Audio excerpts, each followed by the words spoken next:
联合国粮食署讲，全球每年有13亿公吨的食材互人浪费，但是这个食材有一寡只是因为外观无好看，就互人单调。即阵澳洲有一间超市，就把这款食材重新加工了后，搁再上价贩卖，来减少浪费。未少食物因为外形或者是包装，互人无介意，互消费者嫌。澳洲雪梨有一间超市，就将这个无好看的菜色水果重新改造，搁提出来卖。 So one of the things that does happen a lot, especially with bananas, is when people go to grab the banana that they want, they tear them, and this is a collateral damage.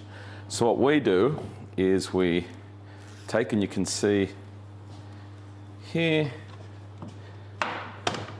just give it a little clean, maybe chop that, and then this goes in here.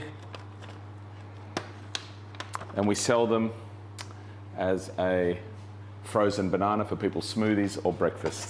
根据联合国粮食及农业组织统计，全球每年差不多浪费13亿吨的食物，高达生产量的1/3。在粮食供应链中，有1/3的食物浪费在零卖这一边。We get a lot of vegetables that aren't perfect for the shelves, so we just simply, and this isn't anything groundbreaking, but we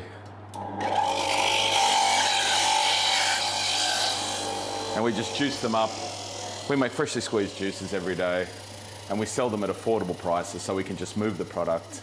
专家讲，浪费的食物透过大甲小的方式处理，会制造大量温室气体和气候变迁。每吨的喷粪素经过掩埋处理，会有211.35公斤的二氧化碳，14.7公斤的甲烷。